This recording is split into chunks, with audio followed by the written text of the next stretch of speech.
AEW Revolution pay-per-view week, and we are here to be prognosticators or potentially fools as to what may or may not happen on what is actually AEW's first pay-per-view event of the year. Welcome to BunkaMania Wrestling here at BunkaMania on YouTube. I am the giraffe, me Jeremy Graves, and joining me to preview this big pay-per-view this weekend at the time of recording, it is of course the Dekker Dane, Mr. Ian Bolton. Good sir, are you ready for a revolution? I'm always ready for a revolution at the start of the year, or especially the first quarter of the year. It's when a revolution begins and revolutions happen. It's mostly from AEW. So that's why we're here. Ain't that the truth? Quick point of order before we go any further, folks, in that we are recording this on the evening of Tuesday, the 28th of February. So the final Dynamite before the pay-per-view has not aired. And of course, the live Rampage, which will be taking place on Friday night, has also not occurred yet. So if you're in the future, you can already tell if we are right or wrong. But this show, it's pretty loaded already, but I still think there's going to be a bit more added. So we're going to go through the matches that have been announced, and then we may talk about as well some other things that could occur based on a few bits and bobs that have happened on the television programs. To begin with, good sir, let's talk about Ricky Starks v. Chris Jericho. This has been a feud that's been building up throughout this first quarter of the year, quite frankly. It's been a really nice gradual build-up, and it's culminated most recently in Ricky Starks essentially tricking Chris Jericho into signing an open contract to have a match with him, all because he had a pen in his jacket. Because that's how you get to trick someone, folks. But this is going to be good fun, and the key stipulation is that the JAS, Jericho Appreciation Society, are barred from ringside. Ian, on a scale of 1 to 5, 5 being most excited, how much are you looking forward to this match? I would say a 2 at the moment. And that's simply because the feud started hot a couple of months ago after Ricky Starks had his AEW World Championship match against MJF. And then you had some really good promo work between Starks and Jericho to really kick off this feud. But it just seems like it's been... And I don't like to say it like this because they're both very talented. It just feels like it has dragged on a little bit, and they should probably start moving on to other feuds. So hopefully this is the finale for this feud, considering we've now got the JAS Society banned from ringside. I think with AEW being really supportive for homegrown talent, I can see Ricky Starks finishing this feud but with a win. I would agree with you, and I also agree in the point that I think that this rivalry has just cooled off a bit. They've done some stuff to keep it going, but there was just that point where it's like, all right, what's next? And they tried to add Action Andretti into the mix, which his debut match was a great thing, a great moment, but the follow-up, it hasn't necessarily landed properly, which is probably why they're moving that more towards a Sammy Guevara and Daniel Garcia-based thing. But that aside, discussion for another day. I think this is going to be a really fun match. I think the crowd is going to help this tremendously, this match and the way it's perceived. I do also agree a Ricky Starks win is on the cards here. Next up, what honestly I think could be match of the night quite easily, and I don't mean that to be derogatory in any way. For the AEW World Trios titles, it is the Elite, the Young Bucks and Kenny Omega, defending against the House of Black, Brody King, Malachi Black, and Buddy Matthews. This match is going to be wild. I cannot wait for this. On the Jeremy excitement scale, this is definitely a 5. It may even be a 6, because I think this match is just going to blow the roof off the joint. Yeah, I think this will be a really, really stellar match. I think on the scale, I would say 4 or 5 for me. And that's mostly because House of Black feel a bit rejuvenated now. They're not necessarily kind of in sort of the wilderness like they were before they took their little break last year. So having them come back as this unit that's just destroying teams left, right, and center is really, really cool. It sets up for a really, really mouth-watering battle with the Elite. And yeah, I'm generally excited. I don't mind either way who wins this. I kind of think if we're going to kind of build a feud with these two teams, I think Elite will probably squeak a victory, but I would not be surprised if the House of Black gains some gold. Yeah, this is what I would describe and what other people will probably call a pick'em, in that it can literally just go either way. It's basically 50-50 split down the middle. Part of me wants both teams to win. I do think, and probably not by design, but the trios titles as an element in AEW TV, it's basically been non-existent since the actual Best of 7 feud with the Lucha Bros finished.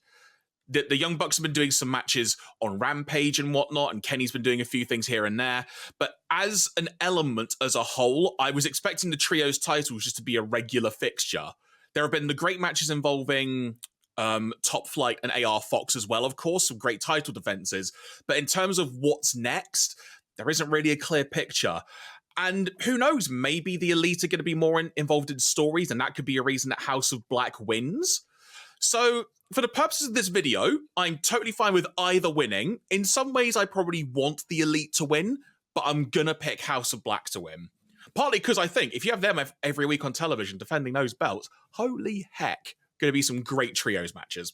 Speaking of trios, we have a trio of women contending for the AEW World Women's Championship. It is Jamie Hayter defending against Saraya and Ruby Soho. Now, this match is kind of being built on the idea of their sort of the AEW originals versus sort of like the invading superstars, if you get what I mean by that. Read between the lines.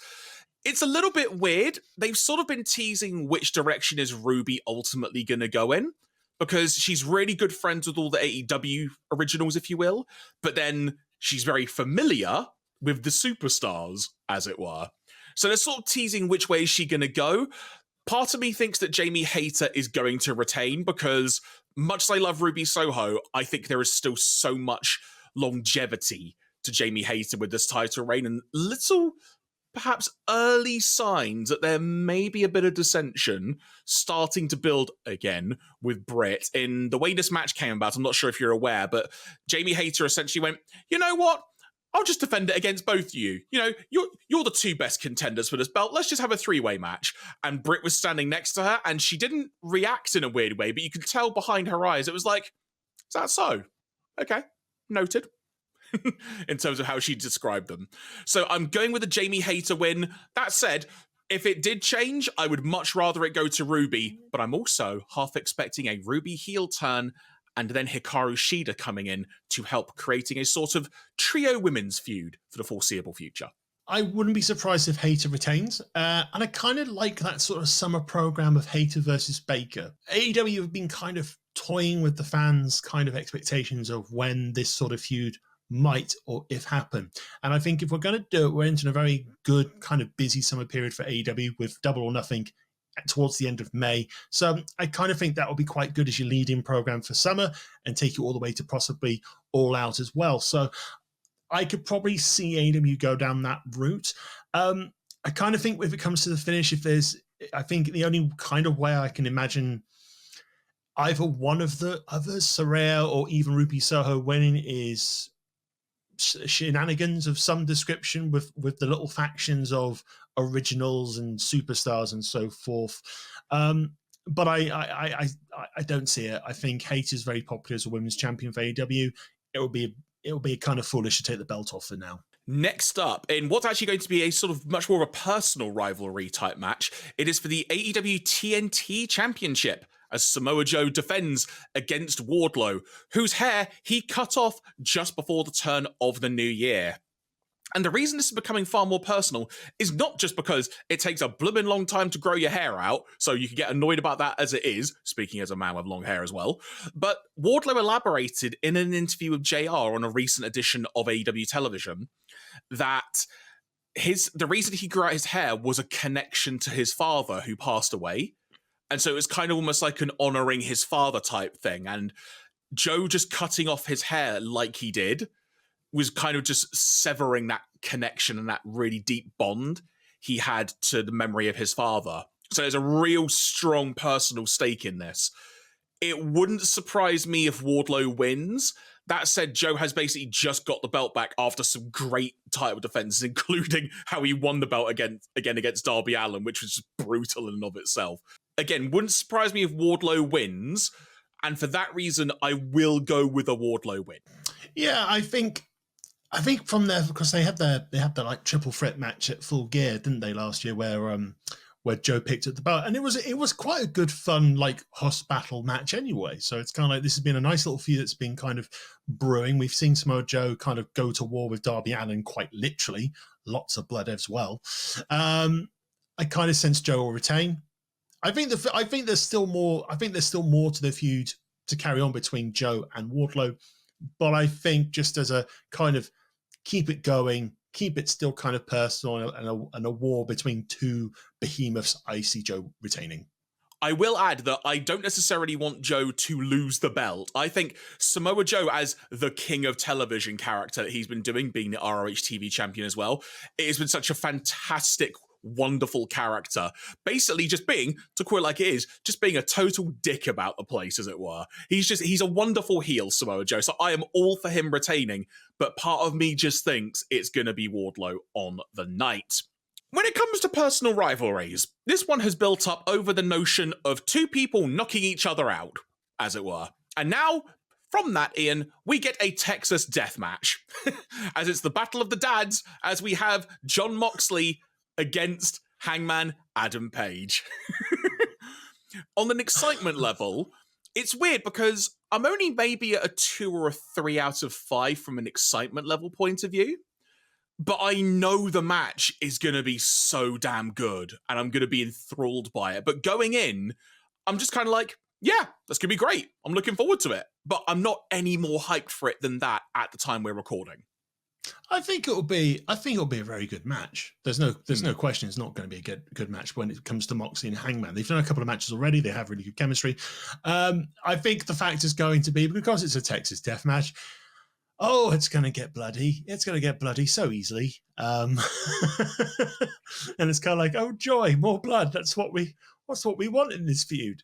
I kind of do like, I kind of have like the personal kind of aspect of it. Obviously, using Hangman's unfortunate concussion a couple of months back as kind of like a baseline of saying, hey, I couldn't remember my son's name. Now I'm going to go to war. And it's like, think about your little girl and all that sort of stuff. And yeah, I think this is a really good personal rivalry. I think it's going to be a good match. Again, I'm tempering my excitement levels. I think it's around a 3 out of your scale, 3 out of 5. But I think it'll be good. I think it will be painful to watch as well. In kind of like, I don't want to imagine the pain that might happen in this Texas death match. Yeah, if on your weekly AEW Jon Moxley bingo card you had, oh no, he's bleeding, just check it off at the beginning of the match. Probably within about a minute, he'll probably be bleeding.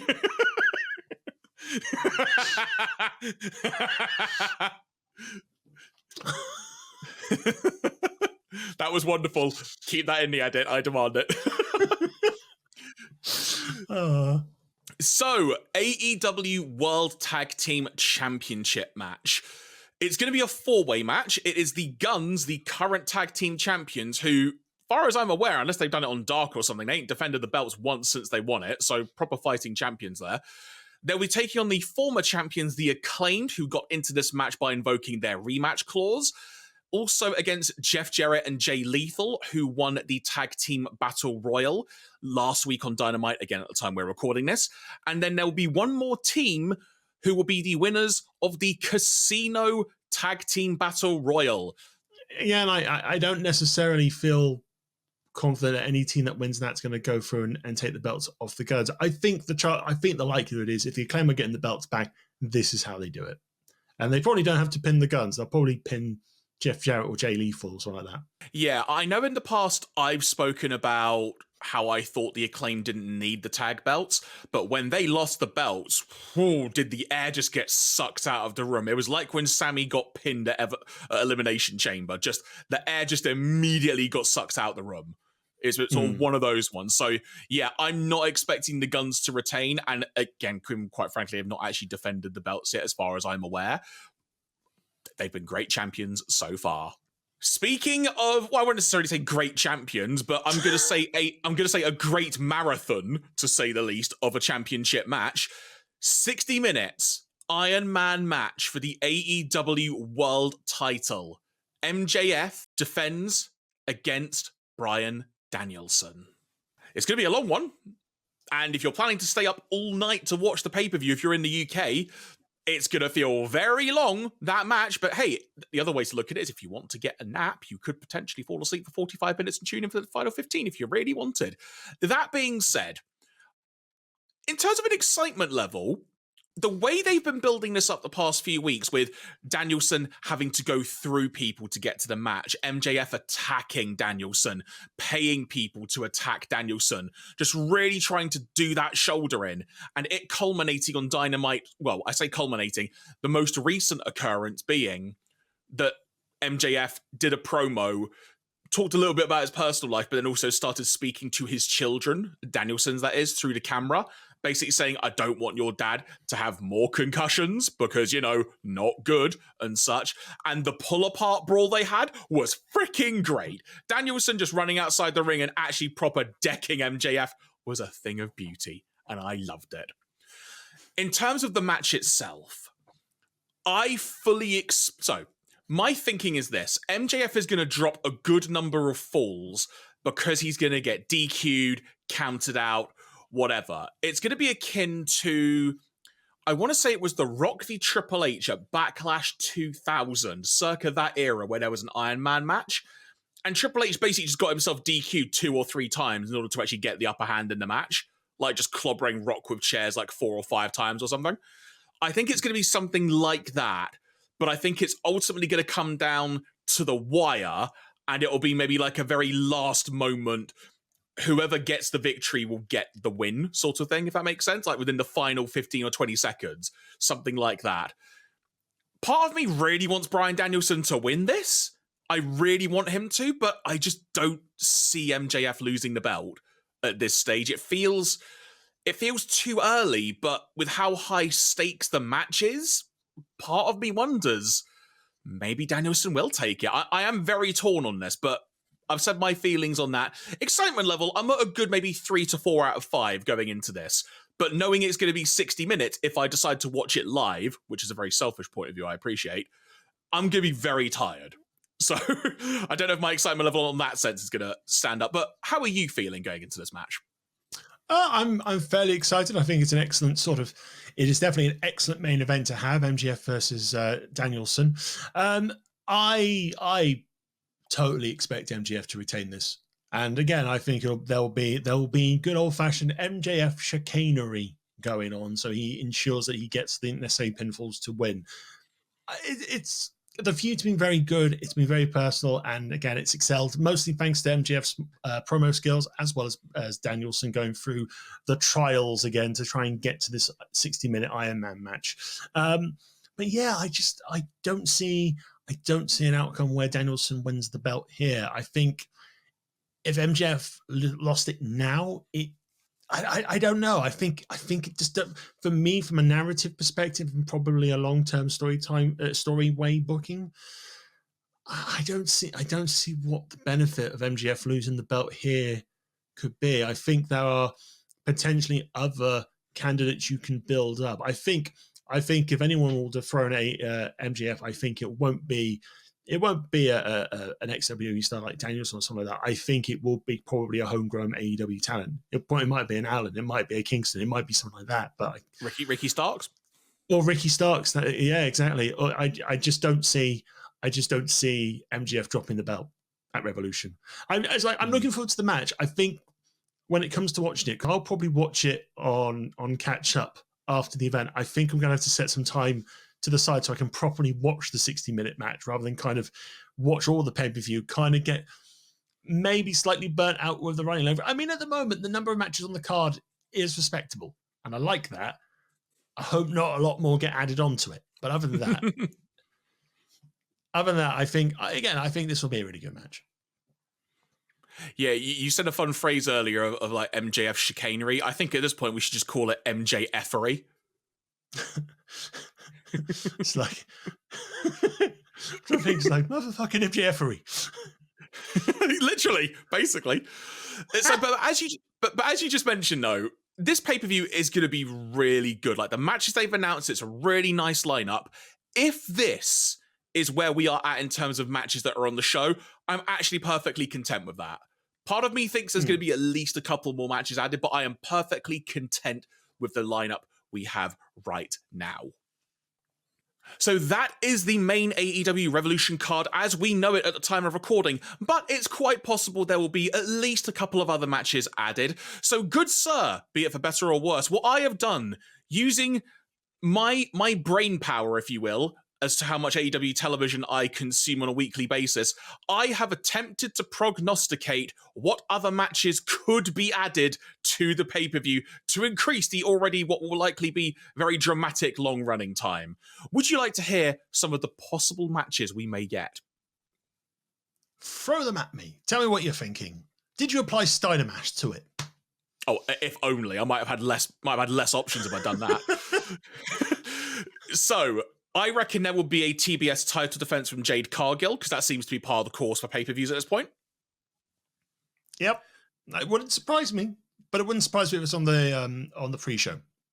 It would not surprise me at all if this gets added, but I actually think it might be better served saving it for Dynamite. But Christian, now that he has returned against Jungle Boy following their recent altercation on Dynamite. We still need more evil Christian promos. We need Christian just coming out and just being the total dick again, trying to chat up mothers, reminding Jungle Boy that poor Luke Perry's dead. God, we need more turtleneck promos. That's how I'll phrase it. just utter evil bastard. That should be a t-shirt. And with that being said, everyone, that's going to wrap up our AEW Revolution predictions. We hope you enjoyed this. If you did, why not give the video a like? And if you feel so inclined, put in the comments below who you think will be winning at the pay-per-view. And feel free to chastise us for being completely random prognosticators if you feel so inclined as well. We will be back this coming Wednesday live here on YouTube to discuss what happened at the AEW Revolution pay-per-view. It'll be 8 p.m. UK GMT time. Make sure you're subscribed so you get that reminder and the notification when we have gone live. Good sir, anything else you would like to add? And more to the point, if people want to get in touch, what's the best way they can do that? Well, if they'd like to get in touch, then they can super kick an email to us over at contact@bunkamania.com. It'll be great to hear your thoughts about AEW, about AEW Revolution, and what you think's going to happen in general. We would love to hear from you. With that being said, thank you very much for watching, and until after the Revolution, take care and speak to you soon.